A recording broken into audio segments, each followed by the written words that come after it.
Hi guys, welcome back to my channel.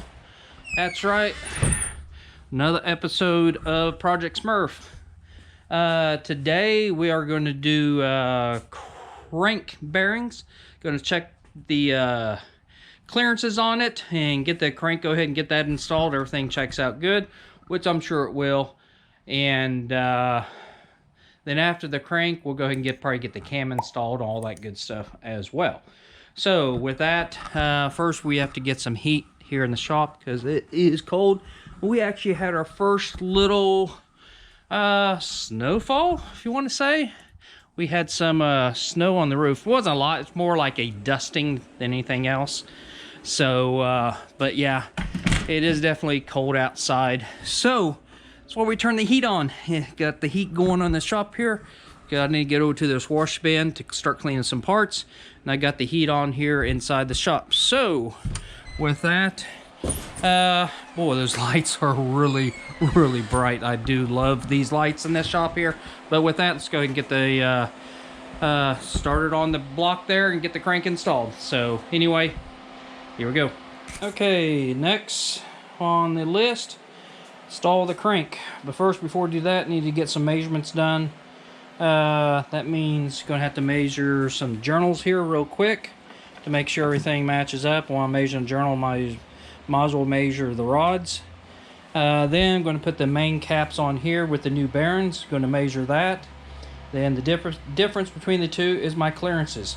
So with that, let's go ahead and get the bearings installed, torque down the main caps, do some measurement on the crank, and see what our clearances are. This part you really can't mess up. They only go one way. You'll have these. Obviously, there's no hole in it, so that will actually go on the top of the cap. Anything with a hole goes down toward the bottom. So self-explanatory. Thrust bearing on the LS motors are in the middle, unlike the small block Chevys that are toward the back. These are in the middle. So next, get the caps over there, put them in here, torque things down. Let's do some measuring. Okay, one thing about the LS caps, cap 1 and 5, if you notice, has a slot for each side. So when you put the bearing in, you could take this and put it over here or vice versa. But if you notice on the middle 3 inners, they only have it on one side. Okay, so this is opposite of what's on the block.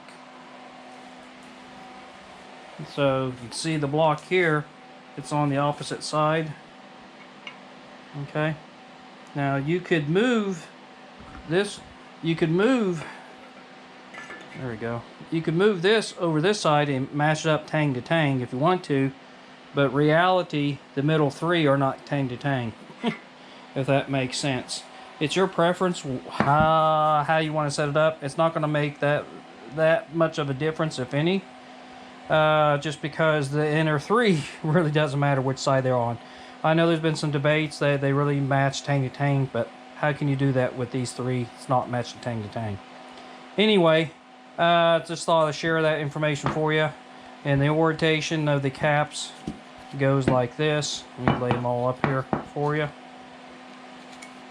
Okay, and what I did, I went ahead and laid out the torque sequence on all the bolts so I know which way to go. So it's good, you know, in case you can't remember it, you lose track, at least you know, if you write it down, you know where they need to go. So with that, let's get these on the motor, torque down.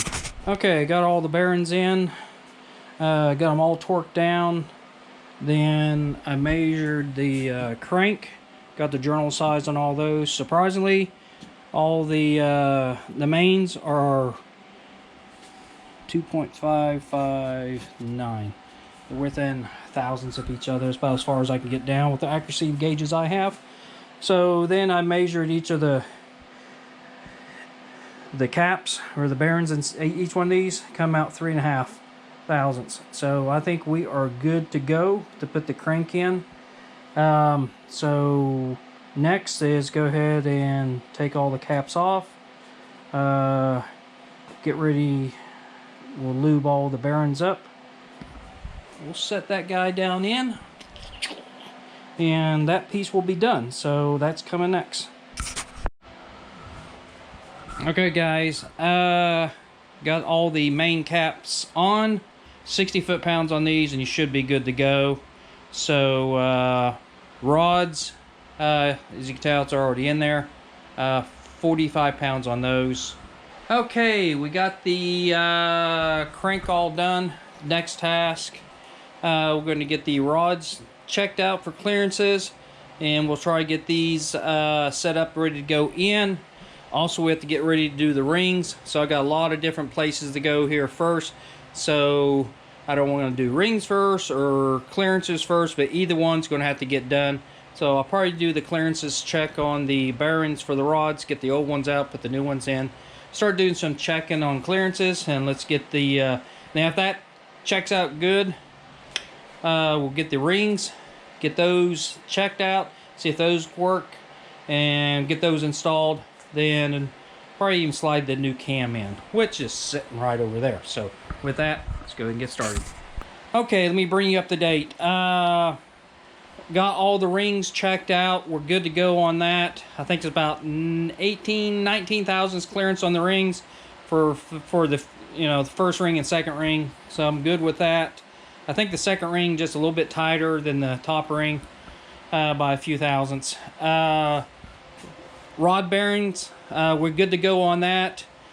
Measured everything, and it was showing about 3.5 thousandths, which is a little bit too loose for me. So I had some undersized bearings, 1,000ths I stuck on there, and it brought it right in the spec where I like to have them at. So it's about 2.5 thousandths. So I just need one more set of bearing to get done. That should be in this week. I'll be able to get the last two set up. Then from there, it just matter of getting the pistons back into the block, shove the cam in there, and that should pretty much complete the build of the short block. Except I need, you know, do the timing cover, not cover, but the timing chain and all that, get all that set up. But what I'm trying to get done this week, weather's looking really good for the next 2 days. I need to get the block painted, so I'm in the mad dash to get that painted, as well as we've been cleaning up parts out here. Got the blast cabinet going, which is pretty nice. We're able to see your things on there. There we go. So been cleaning up a cover. You can see that in there. Some other parts, this is what it looks like. Might have a before shot, but this is what it looks like after. That's the valve cover after it's been through the blast cabinet, and this is kind of a before. So big difference what it looks like. So a lot more cleanup to do, and then we'll be able to get all these painted to a nice pretty silver color, and paint the block black. So with that, more cleaning, here we come. Okay guys, it's been several days since I've cleaned everything up and got a lot of things painted. Kind of cleaned up in here just to get things ready. I'm getting ready to whoops, that was weird. I'm getting ready to work on the heads next. So there's my valves and stuff. Let me show you what I got done so far on the painting. Okay, I got the block all painted. No, that is not the pan I'm using. That's just the one I'm using, so I don't have to get paint on the new pan. Anyway, the block is all painted. It's all nice and pretty black. Back here, kind of show you, even painted the flywheel. Yes, I'm going to try to use the stock flywheel that came on the motor, and hopefully I'll be able to adapt that to the converter that's already in the car. I've seen some people did that and it came out pretty good. So anyway, rocker arms, got those all cleaned up. The next thing need to do is get all the trunnions replaced in them. I'm going to show you how to do that a little bit later on. Valve covers all painted. Everything's going to get new seals on it, especially down here where it seals into the valve cover. I need to get some new O-rings for that because I actually painted over that. Front cover, rear cover, coil, brackets, they're all painted. I actually painted the coils as well, made those back look like new. So see what else I've got painted. I think that's all that needed to be painted. Heads will get cleaned up a little bit, and they might get some paint on it as well. Nice back to silver like they were. But yeah, no, everything's going good. But no, I'm still waiting on the rod bearings to come in. Those should be here Friday. Then once I get the remainder, I just need 2 more bearings. Once I get those, then I'll be able to get the pistons in. Then short block will be done once I get all that in there. Then we'll work on the heads. Hopefully I'll have that done here the next day or so. But yeah, things are looking up. Hopefully by this weekend, Saturday, Sunday, should have a nice looking long block sitting here. So yeah, it'll be all ready to go in Project Smurf here. So anyway, finally got my bearings so I can get all these guys in the hole. That's right. So today is piston day. Piston install day. So we're ready to get these pistons in the hole, get them all torqued down, and finish this top end up. Okay, before we can get the pistons in the hole, we need to get the rings on the pistons, okay? Now, orientation. Let's see if I can show you. This dot represents the piston. This is going to be the front of the motor, okay? This is the orientation of the rings, how they have to go on the piston. Not sure you can read that. T, top. This is the top ring where it splits at. It's going to be up here. The bottom, or the second ring, is going to be down here. Okay? The oil ring expander, that's that kind of let me show you real quick. This guy here, this expander is going to go up here. Okay, in this area. This is the top oil ring. This is what goes on top of the expander. That split's going to be over here, and the bottom is going to be over here. So what'd be good, maybe label a piston if you can't remember that. This way that you can set the rings up. And we'll have a rack here how the pistons are going to be set up. So I'll just set one up and just duplicate that right here. Flip it over, then I'll do the same thing to the other side. So anyway, let's go ahead and get all these set up. I'll get one set up here and I'll show you what I'm talking about. Okay, got all the rings in. So just to let you know, that's the front. This is the second ring. It's always on the bottom. The top ring is on top, so you can see that there. The split for the oil ring, or the spring, it's in the middle. It's right there by my finger. Hopefully you can see it. The bottom of the oil ring is going to be over here. Make sure you don't get too close to this side over here. You don't want this split to happen hanging out here.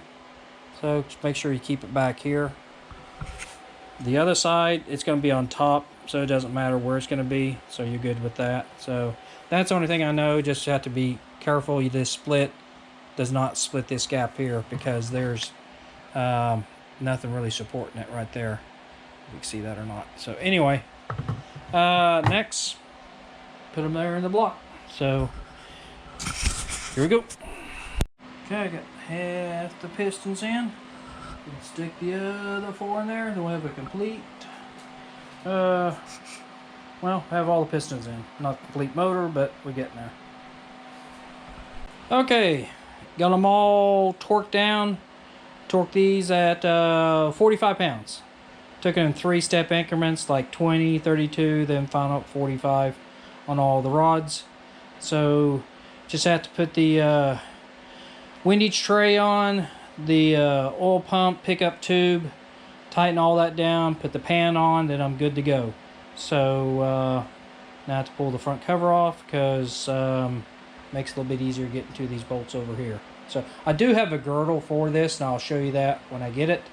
But I do have a girdle for that. So let me flip the motor over and I'll show you. Okay, here's all the pistons. Like I said, make sure you put the dots going to the front of the motor. Okay, you don't want these going toward the back. So just to confirm, they're all facing forward. So like I said, get the pan next.